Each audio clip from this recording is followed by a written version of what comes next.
Snake, the nukes appear to have left the coastal marshes and reached the mountains around Irazu. But without a guide, it's gonna be tough tracking those things in the mountains. So we need you to infiltrate one of their bases, a prison facility. I hope nothing's happened to Amanda's brother. I hear ya. There may be other Sandinistas held there too. To bring them back safely to MSF, use the Fulton recovery system. As I'm sure you know from experience, it's completely harmless. After all, you won't have time to sit there and convince every single one of them to join. One other thing, Snake. Amanda. Those CIA bastards confiscated some of the houses in the village. Chico's got to be inside one of them. Houses, huh? How do I tell which ones? When they took over the houses, they installed new front doors for security purposes.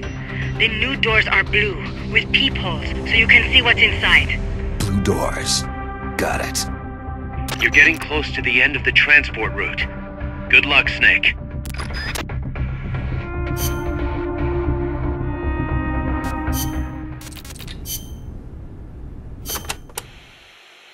Amanda, how do I get to the prison camp? First, head up the narrow mountain path. The path will gradually open up and you'll come to a fork in the road. Watch yourself up there. You'll be lower than the surrounding terrain, so if you head down the middle, you'll make for an easy target. Yeah, thanks for the heads up. Take the leftward path to reach the prison camp.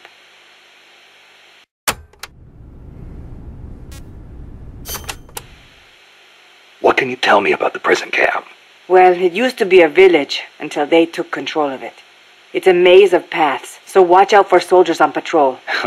I'll be sure not to stop and say hi. Use the paths carefully, and you should be able to stay out of view. Where are they holding Chico? One of the houses, most likely. You can peek through the doors. Just press the action button when the icon appears. You could also listen to any sounds inside for clues. Good idea. Guards will still be on the move while you're looking inside. Make sure you don't get caught. And Snake. I know. I'll bring him back. Thank you. I know I can count on you.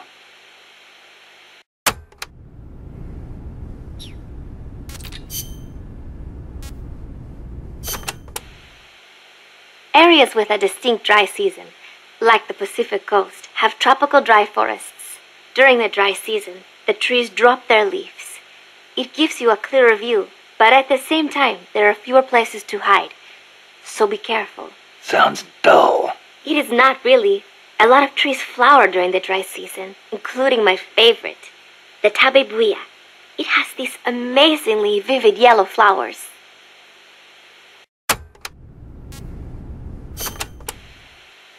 Costa Rica has several active volcanoes, Irazu being one of them. That's where Camino de Lava comes from, huh? The tropical dry forests around here are quite different from our rainforests. They lose their leaves in the dry season. Tropical forests are not all thick jungles. A few of them even have cacti. Some of Costa Rica's greatest assets are its diverse forests and natural landscapes.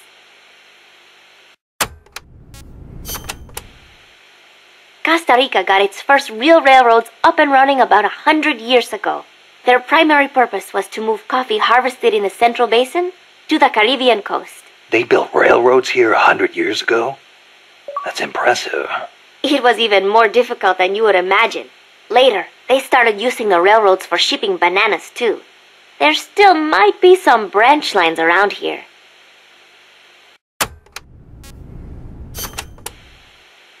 Aldea de los Despiertos means Village of the Awake.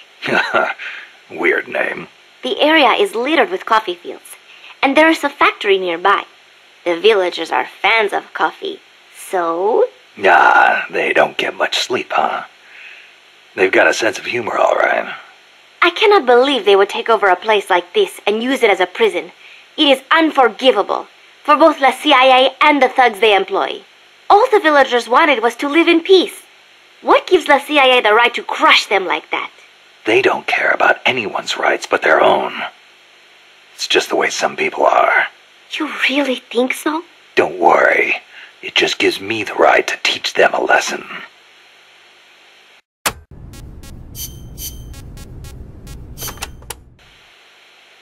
So Costa Rica abolished its army back in, what, 1949?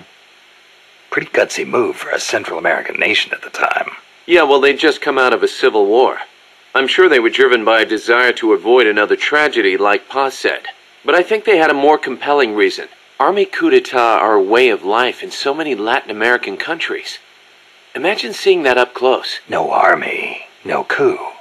Makes sense. Plus, their economy was in ruins, so they honestly didn't have any money to spend on an army anyway. Yeah, but weren't they on less than friendly terms with Nicaragua? Yeah, and in fact, Nicaragua did end up invading. But the Civil Guard fought back and the OAS brokered a ceasefire.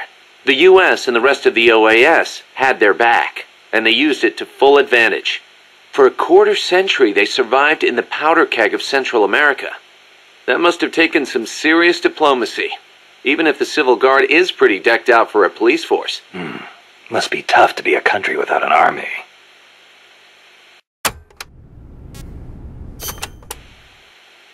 Hey, Snake, mind if I ask you something? Since when did you start asking permission? So, you used to be part of a CIA paramilitary unit, right? That's right. Ever do any ops in Central America? No, not personally. But there were other units who did all kinds of stuff. I remember the Bay of Pigs invasion back in '61. The papers had a field day with it. Operation Zapata. That was the CIA code name. The whole thing went south. Then there was Che Guevara, being hunted down in Bolivia. I heard the CIA had a hand in that, too. There were several units similar to mine. MSP, SOG. They'd recruit former special forces, train them as intelligence agents, and send them on deniable covert paramilitary operations. One of those units trained the Bolivian army in counter-guerrilla tactics. And then had them shoot El Che. So the story goes.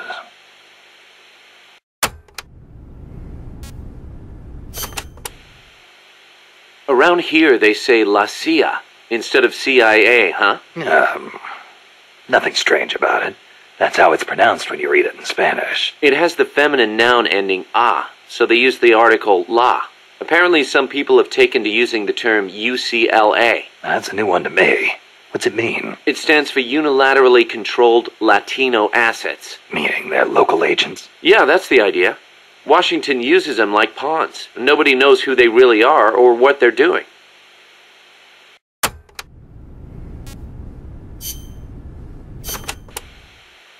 So I hear Amanda mistook you for Che Guevara, Snake. That's not too bad, huh? Yeah, right. I'm not even worthy of polishing his boots. Don't be so modest.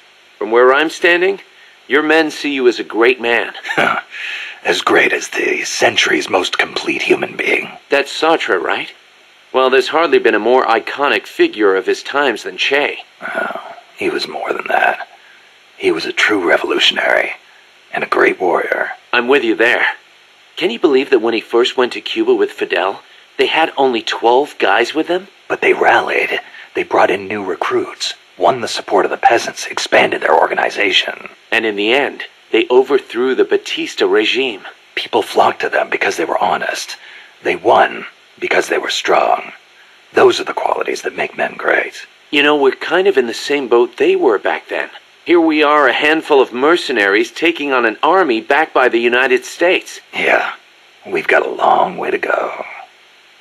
But we've got to keep on going. It's not just about winning in battle.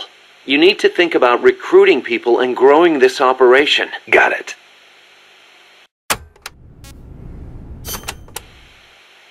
Boss, did you ever read Che Guevara's book, Guerrilla Warfare? I can't remember if I got to that one or not. You should have. That's why I lent it to you.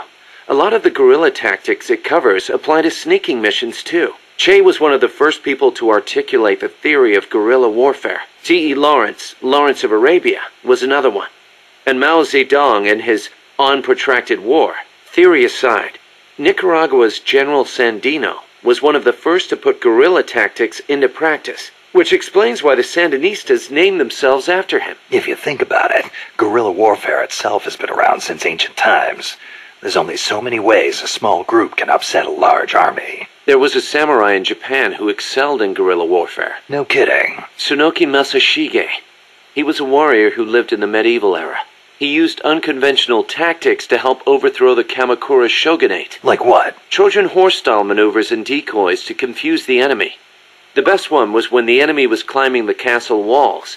He dumped boiling water and human excrement on them. Huh, sounds great. Let's put it in the MSF playbook. You're not serious, are you, boss? Why not? We've got plenty of crap to unload. Yeah. I'll think about it.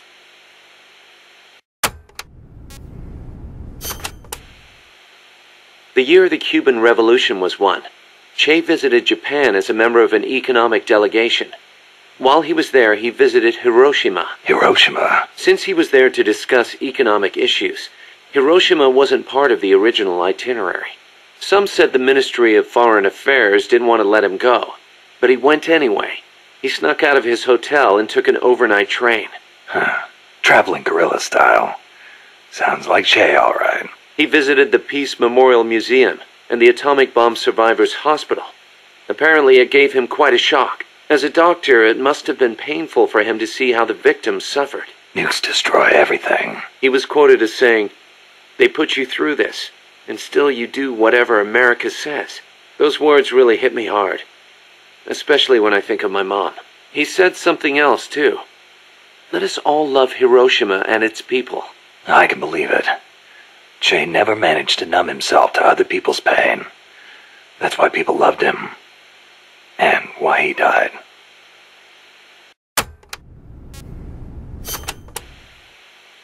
That bandana you're always wearing, that thing's a real antique. Ever think about getting a new one? This one's fine. Come on, we can't have our boss wearing a raggedy old thing like that. It was a gift, okay? It wouldn't be right to get rid of it. It was. Okay then. Speaking of which, Che supposedly had a black scarf he used to take everywhere with him. A scarf? One of his comrades gave it to him when he broke his arm in battle. Che used that silk scarf as a sling, and the comrade who gave it to him became his second wife. Alida, right? Even after his arm healed up, he never went anywhere without that scarf. What about you? You get that bandana from someone special? No, nothing like that. It's important to me. That's all.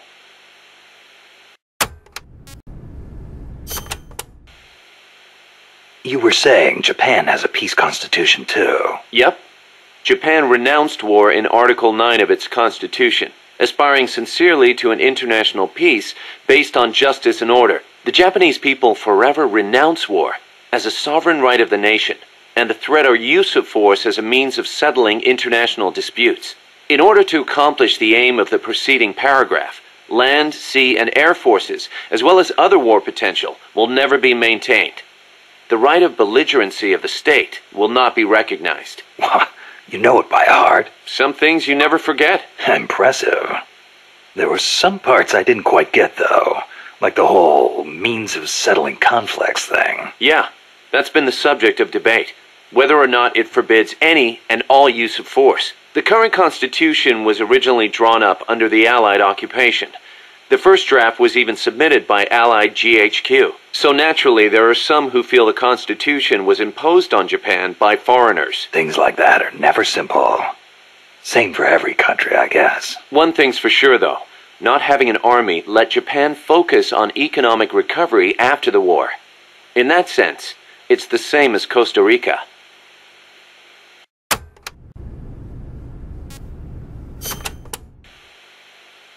Kaz, you were in the Japanese Self-Defense Force, right?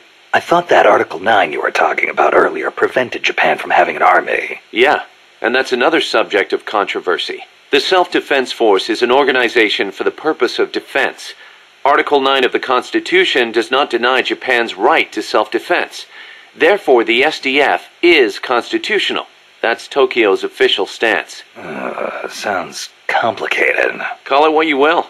It's a distinctly Japanese way of interpreting things.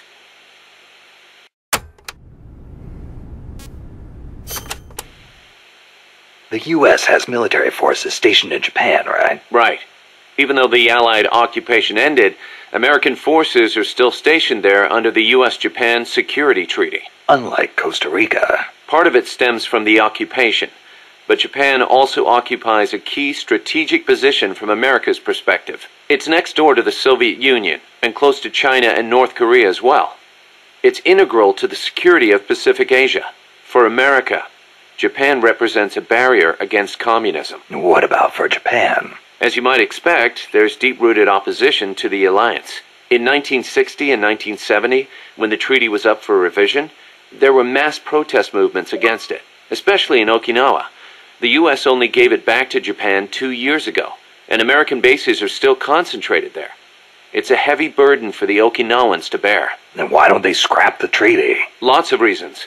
There's the imbalance of power with the U.S., of course, and if Japan pulled out, they'd be losing the nuclear umbrella America provides. And as for whether the JSDF could defend the country after the Americans left, I really couldn't say.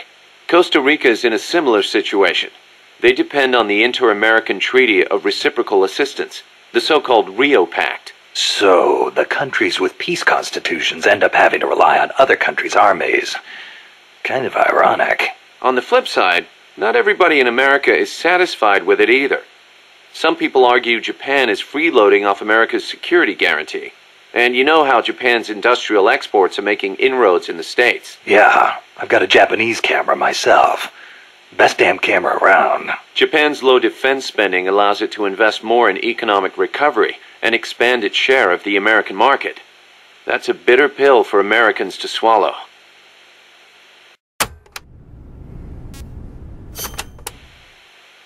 You know that today, Japan is under the American nuclear umbrella. Right. The U.S. vowed to retaliate against any country that launches a nuclear strike against an allied country.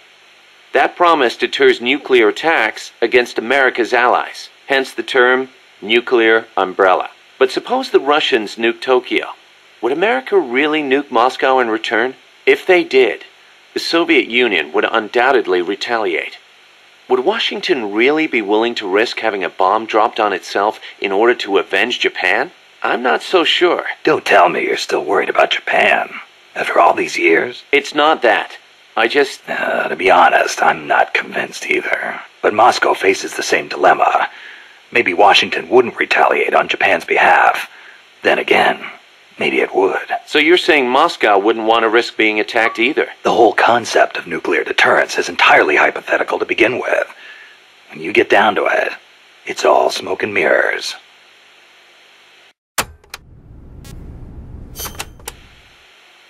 Japan shall not possess, manufacture, or allow the introduction of nuclear weapons into Japan.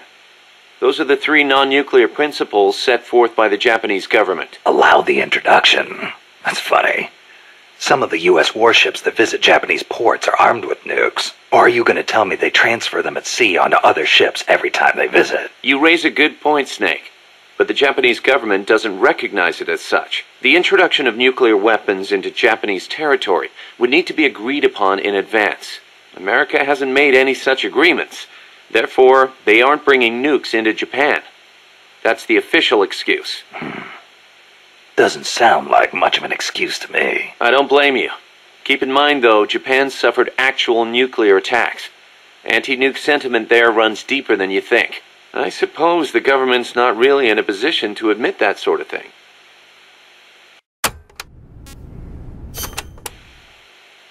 So tell me, Kaz, how's the self-defense force you were in different from an army? The JSDF is set up for national defense. It's not configured for aggression against other countries. It's what you'd call exclusive defense. Exclusive defense? It's the fundamental strategic posture of the JSDF. No preemptive attacks. Only the minimum defensive action necessary after an enemy attacks. Anything defined as self-defense, then? The JSDF originated as the National Police Reserve. Back then, American forces stationed in Japan were being sent over to fight in the Korean War.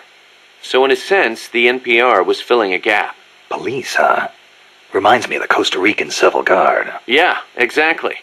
They're also dispatched to provide disaster relief. The year before I joined, they had a hell of a time trying to rescue some buses that got hit by landslides.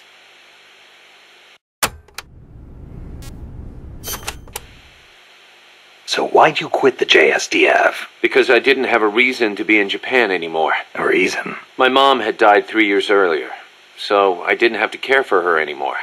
With her gone, there was no point hanging around in Japan. Yeah, but a man with your talents could have risen pretty high in the ranks, I imagine. I don't know what they made of me.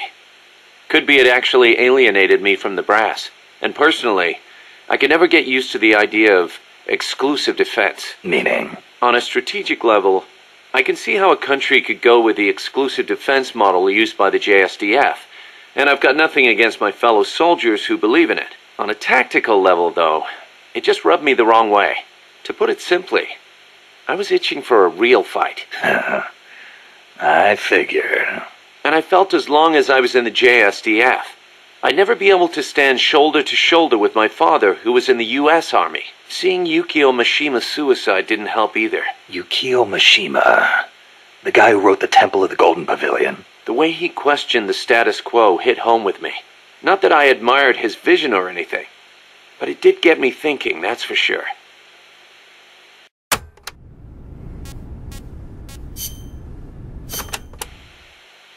Don't forget to give the MSF staff assignments. Where you place people will determine how Mother Base grows. Right. That goes for me too.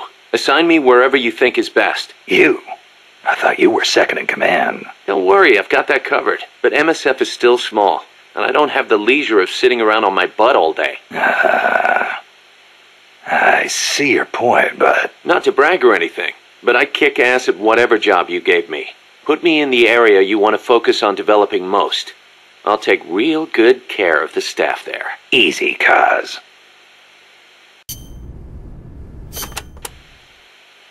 Remember why we created MSF Snake. To provide military force to whoever needs it, wherever they are, regardless of nation or ideology. Our beliefs aren't all that lofty. We just won't be the tools of any one country. Exactly. We know only how to fight. But we refuse to live our lives at the whim of the state. The MSF seal is patterned after Pangaea, the supercontinent from 250 million years ago. Back then, the whole world was one landmass, one world. No gaps, no rifts. Our strength will take us back there.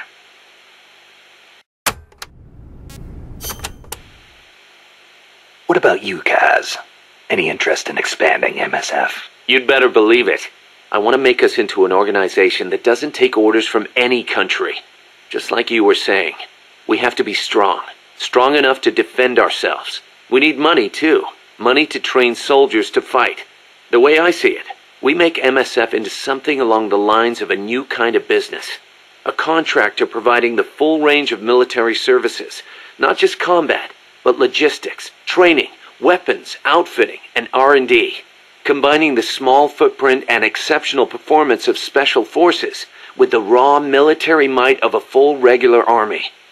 Only with that kind of power can we break free of nation-states. What I need from you, boss, is to go out and find guys we can bring back here using Fulton Recovery. Then tell us what assignment to use them for. I'll take care of the rest.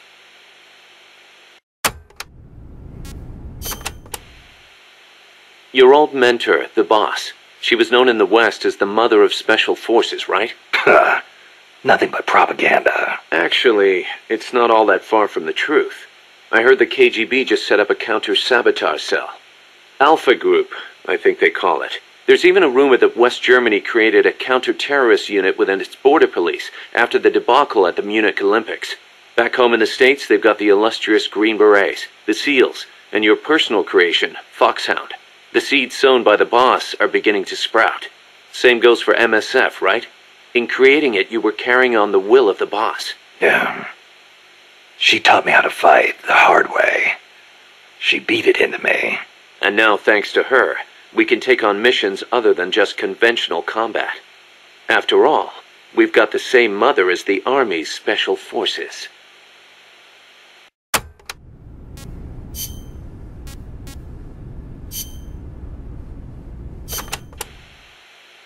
Costa Rica isn't alone. All of Latin America is getting swept up in the superpowers' Cold War. The whole ideological split between East and West. In the end, it's just a greedy scramble for wealth by the ruling classes. The Western bourgeois stand to lose everything if their countries go communist. After all, the communists want to abolish private property altogether. So the capitalist rulers desperately tried to halt the global spread of communism. Hence the phenomenon of red baiting. And the communists, for their part, didn't exactly stay true to their principles. They tried to escape class-based society. But between Stalin's autocracy and the rise of the nomenklatura, They ended up creating one anyway. Once people have power, they stop caring about equality. That's where communism, where society in general reaches its limits. The rulers only care about their own gain. The opposing side becomes a risk factor that threatens the profit, and thus the ongoing struggle between capitalism and communism was born. And now, nuclear deterrence is part of the picture. Exactly.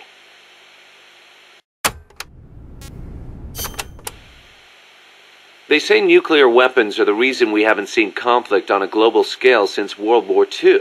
The thought that your opponent might launch nukes against you sort of makes it tough to start an armed conflict, especially now that they've got intercontinental ballistic missiles.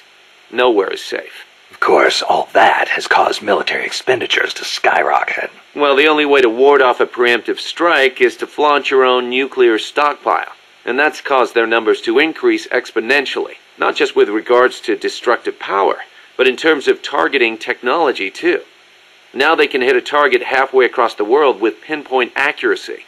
In a way, the space race was a demonstration of that technological progress. And as a result of all that, we now have mutually assured destruction. It's the ultimate form of deterrence. No one's going to launch their nukes knowing they'll be obliterated in return. I don't know. The chance of somebody hitting the button by mistake is never zero.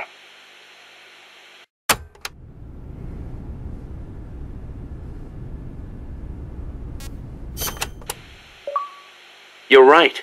Even with peace guaranteed by MAD, there's always the risk of an accident. Nobody wants the world to end on account of some machines malfunctioning. On the other hand, thanks to deterrence, we haven't had a world war since 1945. You gotta admit, it has been pretty peaceful. Not that it matters to us. People point at the nuclear arms and space races and call it a Cold War. I say if they're not shooting at each other, why not call it world peace? Doesn't mean war is gone. Look at Korea. Look at Vietnam. Well, yeah, but I'm talking in relative terms here. Besides, if war died out completely, we'd be SOL. We're not warmongers. And yet, we can't survive in a world that's at peace. You got a point.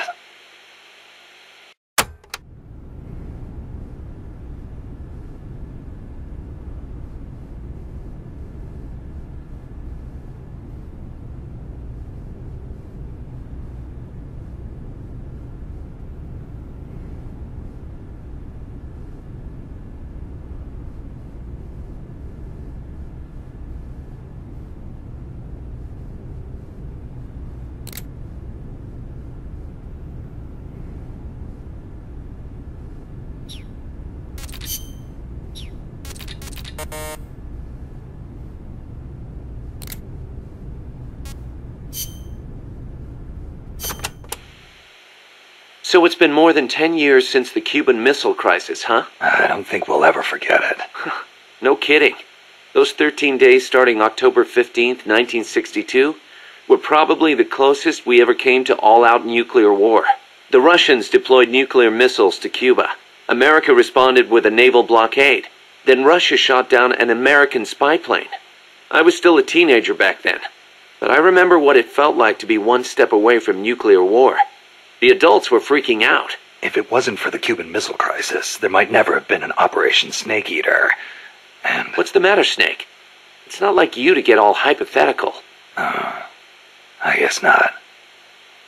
It was the reassessment after the missile crisis that paved the way for the hotline between Moscow and Washington, and also for détente. That's irony for you.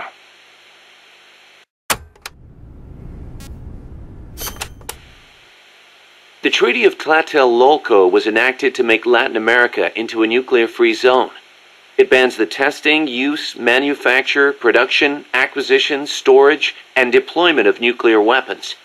The impetus was pretty obvious. The series of crises triggered by the deployment of nukes in Cuba. Not hard to imagine. Those 13 days had the whole world frozen in fear. Of course, the country that started it all, Cuba, hasn't actually ratified it yet. Still, the treaty's backed by over 20 countries. Anyone flouting it risks becoming an international pariah. True. Opinol would investigate, no doubt. I heard they used Japan's 3 non-nuclear principles as their model when they drew up the treaty. I think the Treaty of Tlatelolco might have been their way of asking nuclear powers not to use nukes against them. That's the biggest difference between the treaty and the three principles. I guess you could call it a fourth principle.